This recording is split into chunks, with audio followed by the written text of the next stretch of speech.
Dear students, இன்னைக்கு பாத்தீங்கன்னா metallurgy part 4 பார்க்க போறோம். இது வரைக்கும் ஒரு 3 வீடியோ லெசன் பார்த்தோம். இன்னைக்கு பார்க்க போறது பார்ட் 4. இதுல ஃபர்ஸ்ட் பார்க்கக்கூடிய பாருங்க எலக்ட்ரோகெமிக்கல் பிரின்சிபல் ஆஃப் மெட்டலர்ஜி. ஏன் இந்த எலக்ட்ரோகெமிக்கல் பிரின்சிபல் ஆஃப் மெட்டலர்ஜி தேவைப்படுது? அத முதல்ல பார்க்கலாம். The reduction of oxides பாருங்க of active metals such as sodium, potassium by carbon is thermodynamically not feasible. அதாவது என்ன பண்ண முடியாதுன்னா இந்த ஆக்டிவ் மெட்டல் சோடியம் பொட்டாசியம் இருக்குல்ல அதோட ஆக்சைடு சோடியம் ஆக்சைடோ பொட்டாசியம் ஆக்சைடோ அதை என்ன பண்ண முடியாது கார்பனை வச்சு நம்ம ரெடியூஸ் பண்ண முடியாது. அதே மாதிரி மெட்டலை நம்ம வந்து என்ன பண்ணுது மெட்டாலிக் ஆக்சைடை மெட்டலா மாத்துறதுக்கு எந்த மெத்தட் யூஸ் பண்ண போறோம் எலக்ட்ரோ கெமிக்கல் மெத்தடை யூஸ் பண்ண பாருங்க. such metals are extracted from their ores by using electrochemical method. இந்த எலக்ட்ரோகெமிக்கல் மெத்தட் நமக்கு போகும்போது கண்டிப்பா ஒரு ஃபார்முலா கண்டிப்பா தெரியணும். Delta G naught equal to minus NFE not. நல்லா பாருங்க இந்த ஃபார்முலா கண்டிப்பா தெரியணும், முக்கியமானது. இதுல n அப்படிங்கிறது என்னன்னு பாருங்க, the number of electron involved in the reduction process. அந்த ரிடக்ஷன் ப்ராசஸ்ல எத்தனை எலக்ட்ரான் இன்வால்வ் ஆகுது. சப்போஸ் பாருங்க Ag பிளஸ் ஏஜியா மாறுது, அங்க எத்தனை எலக்ட்ரான் இன்வால்வ் ஆகும் 1 எலக்ட்ரான். அதே பாருங்க காப்பர் 2+ இருக்குது, அது காப்பரா ரெடியூஸ் ஆகுது, அதுக்கு எத்தனை எலக்ட்ரான் தேவை 2 எலக்ட்ரான் தேவை. 2 எலக்ட்ரான் தேவை. ஸோ நமக்கு n ஈக்குவல் F அப்படிங்கிறது ஃபாரடே, அதோட வேல்யூ 96495 கூலும், அதெல்லாம் நம்ம படிச்சிருக்கிறோம், நான் வச்சுக்கோங்க. E0 அப்படிங்கிறது எலக்ட்ரோட் பொட்டன்ஷியல் ஆஃப் ரிடாக்ஸ் கப்பல். இந்த ரிடாக்ஸ் கப்பலோட எலக்ட்ரோட் பொட்டன்ஷியல். ஒரு விஷயம் நல்லா பாருங்க, இங்க E0 பாசிட்டிவா இருந்தா, if E0 is பாசிட்டிவ், இது பாசிட்டிவா இருந்துச்சுன்னா பாசிட்டிவ், இங்க ஒரு நெகட்டிவ் இருக்கு, அந்த ரெண்டையும் மல்டிப்ளை பண்ணும்போது நமக்கு என்ன கிடைக்கும் negative. So delta G is negative. அப்ப அந்த ரிடக்ஷன் ப்ராசஸ் எப்படி இருக்கும் ஸ்பான்டேனியஸா. அவ்வளவுதான் முக்கியமானது, நல்லா ஞாபகம் வச்சுக்கணும். Delta G naught equal to minus NFE not ஞாபகம் வச்சாச்சுன்னா போதும், ரொம்ப ஈஸியா இருக்குது. காப்பர் பாருங்க ஏஜி பிளஸ் ஏஜியா ரெடியூஸ் பண்ணுது. அதே சமயத்துல ஜிங்க் வந்து காப்பர் 2+ எதா பண்ணுது காப்பரா ரெடியூஸ். நல்லா பார்த்துக்கலாம் equation electrochemical of metallurgy. Next பாருங்க extraction of aluminium by Hall Heroult process. இந்த ஹால்ட் ஹெரால்ட் ப்ராசஸ் முக்கியமானது, 1 மார்க்கு கூட அந்த நேம் கேட்பாங்க. அலுமினியத்தை எக்ஸ்ட்ராக்ட் பண்ணா என்ன எலக்ட்ரோகெமிக்கல் மெத்தட் யூஸ் பண்றோம் அப்படின்னு சொல்லியாச்சுன்னா அதுக்கு பேரு ஹால்ட் ஹெரால்ட். இதே மாதிரி எலக்ட்ராலிசிஸ் சொல்லியாச்சுன்னா உங்களுக்கு 3 விஷயம் ஞாபகம் வேணும். Cathode, anode, electrolyte. மறந்துடாதீங்க, கேத்தோட், ஆனோட், எலக்ட்ரோலைட். இந்த ப்ராசஸ்ல எது கேத்தோட எடுக்கணும்னா iron tank coated with carbon. இந்த அயன் டேங்க் இருக்குல்ல அது coated with carbon, that is cathode. அதுதான் நமக்கு கேத்தோட். எது ஆனோட் பாருங்க கார்பன் ராட். அந்த கார்பன் ராட் தான் ஆனோட், பிளஸ் சார்ஜ் பாருங்க, இது anode, carbon rod anode. Electrolyte, electrolyte தெரியுது, calcium chloride, alumina and cryolite. இந்த மூணையும் மிக்ஸ் பண்ணி இங்க போட்டுருக்கோம் எலக்ட்ரோலைட். டெம்பரேச்சர் என்ன பாருங்க 1270 கெல்வின் டெம்பரேச்சர். இந்த பாயிண்ட்ஸ் நல்லா ஞாபகம் வச்சுக்கோங்க போதும். Ionisation of alumina. இந்த அலுமினா ஃபார்முலா தெரியும் Al2O3, அது தண்ணியில போடும்போது ரெண்டா பிரியுது 2Al3+, 3O2-. Al3+ அப்படின்னா தெரியும் அது cation, it going moving towards what cathode. அது எதை நோக்கி போகும் கேத்தோட நோக்கி போகும். அதே மாதிரி O2- ஆனையான், அது எதை நோக்கி போகும் ஆனோட நோக்கி போகும். ஸோ பாருங்க Al3+ அது எலக்ட்ரானை வாங்கிடுச்சு, எதா மாறிடுது ஏலா மாறிடுது கேத்தோட்ல. அதே மாதிரி O2- எலக்ட்ரானை லாஸ் பண்ணி என்ன ஆயிருது O2, அந்த O2 வெளியில போயிடும். அடுத்தது பாருங்க நெட் எலக்ட்ராலிசிஸ் ரியாக்ஷன். இந்த ரெண்டையும் கம்பைன் பண்ணி அதுல இருக்கக்கூடிய கார்பனோட சேர்த்து நம்ம போடுறோம், அவ்வளவுதான். Anode reaction, cathode reaction with carbon. இந்த கார்பன் போடும்போது பாருங்க இந்த O2 எதா மாறிடுது கார்பன் டை ஆக்சைடா மாறிடுது. அந்த ஈக்குவேஷன்ஸ் நல்லா பாருங்க 4Al3+, இந்த அலுமினால இருந்து கிடைக்கக்கூடிய Al3+, O2- அந்த அலுமினால இருந்து கிடைக்கக்கூடிய O2- பிளஸ் கார்பன் நம்ம அதுலயே இருக்குது பாருங்க, எலக்ட்ராலிசிஸ்ல கார்பன் இருக்குது. அந்த கார்பன் இந்த 3 சேரும்போது என்ன ஆகும் 4Al அலுமினியம் லிக்விட் ஸ்டேட்ல அங்க இருக்குது, பிளஸ் 3 கார்பன் டை ஆக்சைடு, அது கேசியஸ் ஸ்டேட், அதனால என்ன ஆயிடும் எஸ்கேப் ஆயிடும். ஸோ நமக்கு பாத்தீங்கன்னா எண்ட் ரிசல்ட்ல இந்த அலுமினியம் மட்டும் நம்ம இங்க இருக்கும், அலுமினியம் மட்டும் இருக்கு. Refining process. இந்த ரிஃபைனிங் ப்ராசஸை பத்தி நம்ம பேசணும். அதுக்கு முன்னாடி உங்களுக்கு தெரியும் ஓர் வந்து பாத்தீங்கன்னா முதல்ல வந்து அதை கான்சன்ட்ரேட் பண்றோம், கான்சன்ட்ரேட் பண்ண ஓரை வந்து நம்ம என்ன பண்ணோம், மெட்டாலிக் ஆக்சைடா மாத்தணும். அந்த மெட்டாலிக் ஆக்சைடை நம்ம என்ன பண்றோம், மெட்டலா மாத்தணும். அந்த கிடைச்ச மெட்டல் வந்து 100% பியூர் மெட்டலா இருக்காது. அதனால அதை என்ன பண்ணணும், நம்ம ரிஃபைன் பண்ணணும், சுத்தம் பண்ணணும். அதுதான் ரிஃபைனிங் ப்ராசஸ் தேவைப்படுது. அது 4 வேரியஸ் மெத்தட் இருக்கு பாருங்க. Distillation, liquidation, zone refining and vapour phase method அப்படிங்கிற ஒரு 4 மெத்தட் இருக்கு. இங்க டிஸ்டிலேஷன் அப்படின்னா லோ பாயிலிங் வாலடைல் மெட்டல்ஸ்க்கு யூஸ் ஆகும். அதை என்ன பண்ணும், அதை நல்லா ஹீட் பண்ணீங்கன்னா அது எவாப்ரேட் ஆகிடும். எவாப்ரேட் ஆனதை நம்ம திருப்பி கண்டென்ஸ் பண்ணீங்கன்னா என்ன ஆகும், பியூர் மெட்டல் கிடைக்கும். This method is employed for low boiling volatile metals like zinc. Zinc மாதிரி அதோட boiling point கொடுத்து பாருங்க 1180 Kelvin. அதே மாதிரி mercury அதோட boiling point குறைய இருக்கு 630 Kelvin. In this method the impure metal is heated. அதை ஹீட் பண்றீங்க to evaporate. அது evaporate ஆகுது, வாயு நிலைக்கு போகுது. And the vapor or condensed to get the pure metal. அந்த vapor condense பண்ணும்போது pure metal கிடைக்கும். லிக்விடேஷன்னா நமக்கு வந்து ஹை மெல்டிங் பாயிண்ட் இம்பியூரிட்டிஸ். இந்த இம்பியூரிட்டிக்கு வந்து மெல்டிங் பாயிண்ட் கூட இருந்துச்சுன்னா நீங்க என்ன பண்ணணும்னா அந்த மெட்டலையும் இம்பியூரிட்டியும் சேர்த்து ஹீட் பண்ணும்போது மெட்டல் வந்து மெல்ட் ஆயிடும், இம்பியூரிட்டிஸ் வந்து மெல்ட் ஆகாது. ஏன்னா அதுக்கு ஹை மெல்டிங் பாயிண்ட் இருக்கு. இதுதான் விஷயம். இதை புரிஞ்சுட்டீங்கன்னா உங்களுக்கு லிக்விடேஷன் ஈஸியா இருக்கும். அதுக்கு யூஸ் பண்ணக்கூடிய ஃபர்னஸ் வந்து ரிவர்பரிங் ஃபர்னஸ். பாருங்க, this method is employed to remove the impurities with a high melting point from the metals. Okay, having a relatively low melting point such as tin, lead, mercury and bismuth. இதெல்லாம் நம்ம remove பண்ணதுக்கு, இந்த டின்னை remove பண்ணவோ, லெட்டை remove பண்ணவோ, mercury remove பண்ணவோ, பிஸ்மத்தை ரிமூவ் பண்ணவோ நம்ம இந்த எந்த மெத்தடை யூஸ் பண்ணலாம், லிக்விடேஷன். ஏன்னா இம்பியூரிட்டிக்கு வந்து மெல்டிங் பாயிண்ட் கூட இருக்குது, மெட்டல்ஸ்க்கு வந்து எப்படி இருக்குது, கொஞ்சம் குறைய இருக்கும். ஸோ மெட்டல் வந்து முதல்ல மெல்ட் ஆகிடும். So this is liquidation. Electrolytic refining நான் ஏற்கனவே சொன்ன மாதிரி பாருங்க. எலக்ட்ரோலைட்டிக் ரிஃபைனிங் அப்படின்னு சொல்லியாச்சுனாலே உங்களுக்கு 3 விஷயம் கண்டிப்பா ஞாபகம் வைக்கணும். ஒன்று cathode, another one is anode, another one is electrolyte. 3 ஞாபகம் வச்சுக்கணும், கேத்தோட், ஆனோட், எலக்ட்ரோலைட். மேக்சிமம் இந்த எலக்ட்ரோலைட்டிக் ரிஃபைனிங்ல கேத்தோடு பார்த்தீங்கன்னா ஏற்கனவே நம்ம கிடைச்சிருக்கிற ஒரு பியூர் மெட்டல்.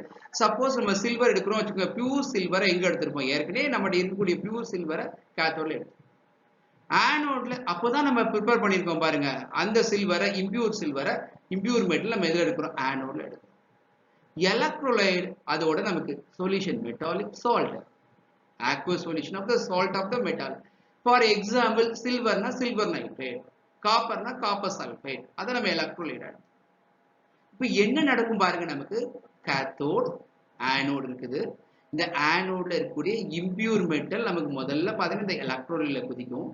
Cu2+ இங்க குதிக்குது. அங்க குதிச்சது நமக்கு என்ன ஆகுதுன்னா கேத்தோட்ல போய் அப்படியே டெபாசிட் ஆயிடும். ஸோ கொஞ்சம் நேரம் ஆக ஆக நமக்கு என்ன நடக்குது பாருங்க, ஆனோடோட சைஸ் குறைஞ்சிக்கிட்டே இருக்கும். குறைஞ்சி என்ன ஆகும், கேத்தோட சைஸ் குறைஞ்சிடும். ஒரு பர்டிகுலர் டைத்துல இந்த ஆனோடே காணாம போயிடும், டிசால்வ் ஆயிடும். பியூர் மெட்டல் டெபாசிட் இந்த கேத்தோட். இதுதான் விஷயம். இதான் electrolytic refine. From anode, impure metal comes from the anode. எங்க போகுது, கேத்தோடுக்கு போகுது. எது வழியா போகுது, இந்த எலக்ட்ரோலைட் வழியா போகுது. இதுதான் எலக்ட்ரோலைட்டிக் ரிஃபைன். இதுதான் electrolytic refine. Metal which want to refine it will come from the anode to cathode through electrolyte. எது வழியா போகுது, எலக்ட்ரோலைட் வழியா.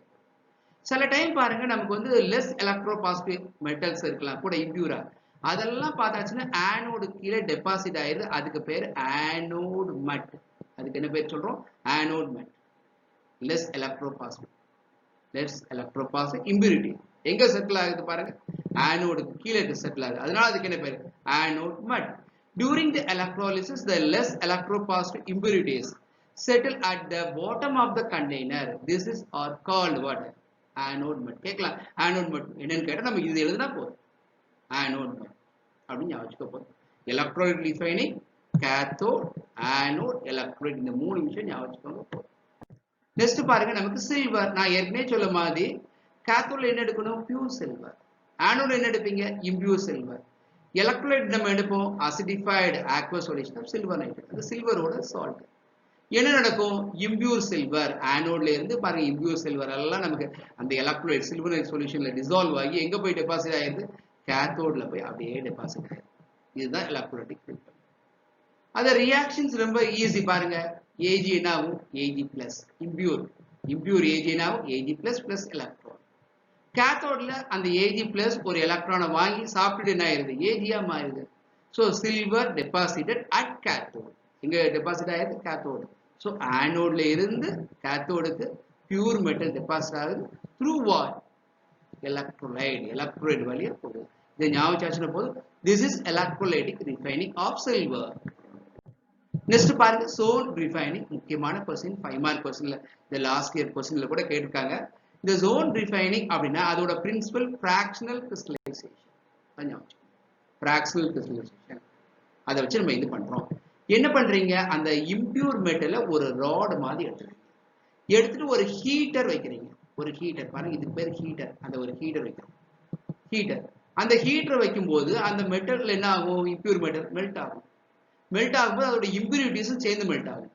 இத மூவ் பண்ணும்போது பாத்தீங்கன்னா இந்த impurities goes with the molten state. அது எங்கெல்லாம் இருக்குதோ அந்த ஸ்டேட் நோக்கி நம்ம என்ன போகுது அந்த impurities போகுது. இந்த ப்ராசஸ் நம்ம ரிப்பீட்டடா செஞ்சுக்கிட்டே இருந்தோம்னா நமக்கு என்ன கிடைச்சிடும் ஒரு பியூர் மெட்டல்லாம் ஒரு சைடு போய் டெபாசிட் ஆயிரும்.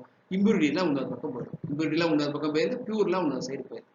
இதுதான் நமக்கு என்னது zone refining. பாருங்க this method is based on the principle of fractional crystallization. நம்ம எந்த மெத்தட் யூஸ் பண்றோம் fractional crystallization யூஸ் பண்றோம். The impure metal is taken in the form of rod. ஒரு rod மாதிரி நம்ம எடுத்துக்கிறோம். When a metal rod is heated with a heater, the metal melt. அது heat பண்ணும்போது மெல்ட் ஆகுது. The heater is slowly moved from one end to another end. ஒரு எண்ட்ல இருந்து ஆரம்பிச்சு நம்ம என்ன பண்றோம் இன்னொரு எண்டை நோக்கி நம்ம அப்படி மூவ் பண்றோம். அப்படியே கொஞ்சம் கொஞ்சமா மூவ் பண்றோம். The impurity dissolved in the molten stone. எங்க வந்து உருகி இருக்குதோ அந்த சைடு எங்க இருக்கும் impurity. When the heater move the molten stone, also the move. நம்ம மூவ் பண்ணும்போது என்ன ஆகும் எங்கெல்லாம் molten stone இருக்கோ அது அப்படியே சேர்ந்து ஹீட்டரோட சேர்ந்து மூவ் பண்ணிட்டே இருக்கும். நம்ம அப்படியே நம்ம மூவ் பண்ண அந்த molten stone-ஓட சேர்ந்து impurityயும் போயிட்டே இருக்கும். So impurity எல்லாம் ஒரு பக்கமா போய் செட்டில் ஆயிடும். This process is repeated again and again to get what pure metal. இந்த process நம்ம ரிப்பீட் பண்ணிட்டே இருக்கும்போது என்ன கிடைக்குது நமக்கு pure metal கிடைக்குது. Silicon and germanium அந்த semiconductor சொல்றாங்கல்ல அதுக்கு யூஸ்ஃபுல்லா இருக்குது. Silicon germanium is purified in this method. தான் zone refining. Zone refiningனா நீங்க இவ்வளவு பாயிண்ட்ஸை கண்டிப்பா எழுதுனீங்கன்னா போதும். எல்லா பாயிண்ட்ஸ் இதுலயே இருக்கு. ஸோ நல்லா நோட் பண்ணிக்கோங்க போதும். Okay vapour paste method. Vapour paste method வேற ஒன்றும் இல்லை. நீங்க எடுக்க வேண்டியது impure மெத்தட். அந்த impure மெத்தட்ல ஏதோ ஒரு சூட்டபிள் ரீஜன் போடுறீங்க. போடும்போது என்ன ஆகுது volatile compound மாறும். volatile compound unstable-ஆ இருக்கும். அப்போ அதை ஹீட் பண்ணும்போது உங்களுக்கு பியூர் மெட்டல் கிடைக்கும். நீங்க எடுக்க வேண்டியது impure மெட்டல். ஒரு பர்టిక్యులர் ரீஜன் போடும்போது அது எதா மாறுது volatile compound-ஆ மாறும். அந்த volatile compound ஒரு unstable. சோ அதை திருப்பி ஹீட் பண்ணா நமக்கு என்ன கிடைச்சிருது பியூர் மெட்டல் கிடைச்சிருது. இதுதான் வேப்பர் பேஸ்ட் மெத்தட். இதுல ரெண்டு இது சொல்றோம். ஒன்னு நிக்கல். நிக்கல் வந்து மோன்ஸ் ப்ராசஸ். முக்கியமான நேம் நல்லா ஞாபகம் வச்சுக்கணும். மோன்ஸ் ப்ராசஸ். நிக்கல் ரிஃபைன் பண்ணக்கூடிய மெத்தட் மோன்ஸ் ப்ராசஸ். நீங்க எடுக்கக்கூடியது impure நிக்கல் எடுக்கிறீங்க. அது கார்பன் மோனாக்சைடோட ரியாக்ட் பண்ணும்போது நிக்கல் டெட்ரா கார்போனில். அது volatile compound. அந்த நிக்கல் டெட்ரா கார்போனில திருப்பி நம்ம 460 கெல்வின்ல ஹீட் பண்ணும்போது நமக்கு என்ன கிடைக்குது பியூர் மெட்டல் பிளஸ் நமக்கு என்ன 4 கார்பன் மோனாக்சைடு அதை விட்டு வெளியே போகுது. So first temperature 350. 350ல நிக்கல் அண்ட் கார்பன் மோனாக்சைடு ரெண்டும் கம்பைன் ஆகி நமக்கு என்ன கிடைக்குது நிக்கல் டெட்ரா கார்போனில் கிடைக்குது. அந்த நிக்கல் டெட்ரா கார்போனில் நம்ம 460 கெல்வின்ல ஹீட் பண்ணும்போது திருப்பி என்ன கிடைக்குது பியூர் நிக்கலா மாறிடுது. இதுதான் vapour paste method Mond's process. அடுத்தது van Arkel method. Next one van Arkel method. இந்த van Arkel method refining zirconium and titanium. Easy. அது ஒரு படம்லாம் புக்ல இல்ல நம்ம கொடுத்துருக்கோம். ஜஸ்ட் பார்த்துக்கோங்க. அந்த டைட்டானியம் 2I2ஓட 550 கெல்வின்ல ரியாக்ட் பண்ணியாச்சுன்னா நமக்கு கிடைக்கக்கூடியது டைட்டானியம் டெட்ரா அயோடைடு. அந்த டைட்டானியம் டெட்ரா அயோடைடு பாருங்க நமக்கு வந்து அது அன்ஸ்டேபிள் காம்பவுண்ட். ஸோ ஒரு 1800 கெல்வின்ல ஹீட் பண்ணும்போது பியூர் டைட்டானியம். நம்ம எடுக்கக்கூடியது இம்பியூர் டைட்டானியம். அயோடினோட ரியாக்ட் பண்ணி அது டைட்டானியம் டெட்ரா அயோடைடு. அதை திருப்பி நம்ம 1800 கெல்வின்ல ஹீட் பண்ண பியூர் டைட்டானியம் கிடைக்குது. ஸோ இதுதான் நமக்கு வான் ஆர்கல் மெத்தட். நெக்ஸ்ட் பாருங்க ஈஸியானது application of aluminium. Aluminium is use to make the electrical cables. Electrical cable prepare பண்ணுறதுக்கு அது யூஸ் ஆகுது. Aluminium alloys is use to make the aeroplanes. Aeroplanes parts எல்லாம் use பண்ணுறதுக்கு நமக்கு அலுமினியம் அலாய்ஸ் யூஸ் ஆகுது.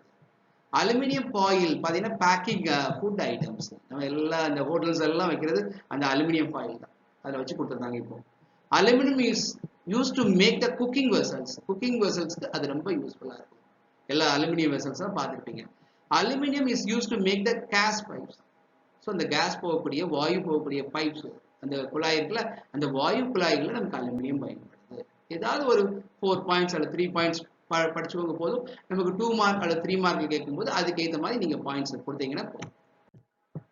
Application of iron, உங்களுக்கு தெரியும் iron magnets can be made of iron. So எல்லா மேக்னெட் வந்து அயன்ல இருக்குது.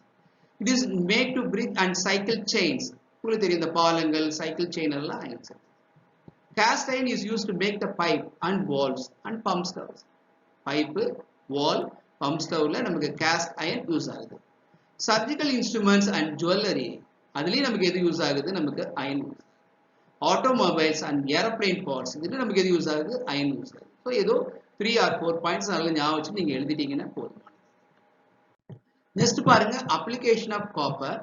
இந்த அப்ளிகேஷன் ஆஃப் காப்பரை பொறுத்த வரைக்கும் நமக்கு 3 யூசஸ் நம்ம ஸ்பெசிஃபிக்காக சொல்லிக்கிறோம். காப்பர் அண்ட் கோல்டு உங்களுக்கு கண்டிப்பாக தெரியும்.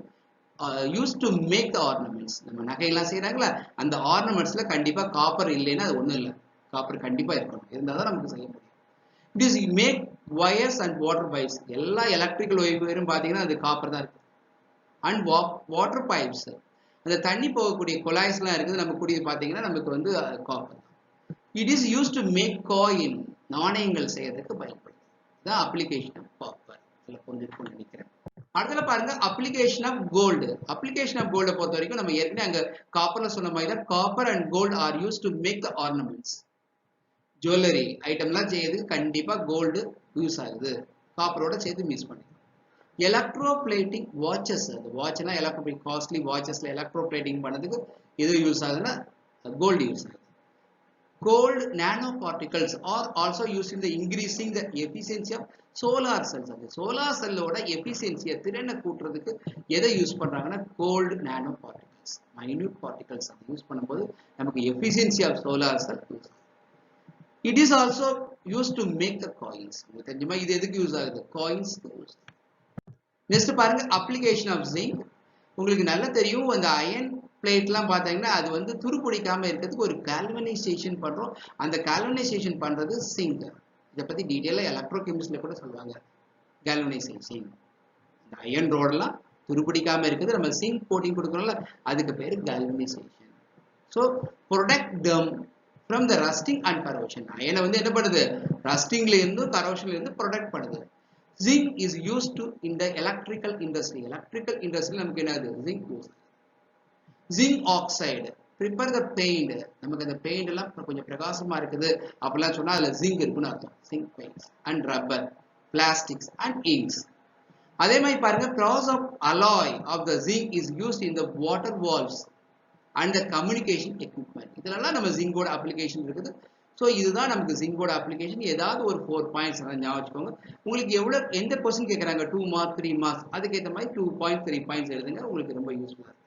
ஸோ பார்த்தீங்கன்னா மெட்டலர்ஜி டாப்பிக்கை நம்ம கம்ப்ளீட் பண்ணிட்டோம். உங்களுக்கு வேற எது டவுட் இருந்தால் கூட இந்த கமெண்ட் பாக்ஸில் போடுங்க. உங்களுக்கு இந்த லெசன்ஸ்லாம் ரொம்ப யூஸ்ஃபுல்லாக இருக்கும்னு நினைக்கிறேன். Thank you students.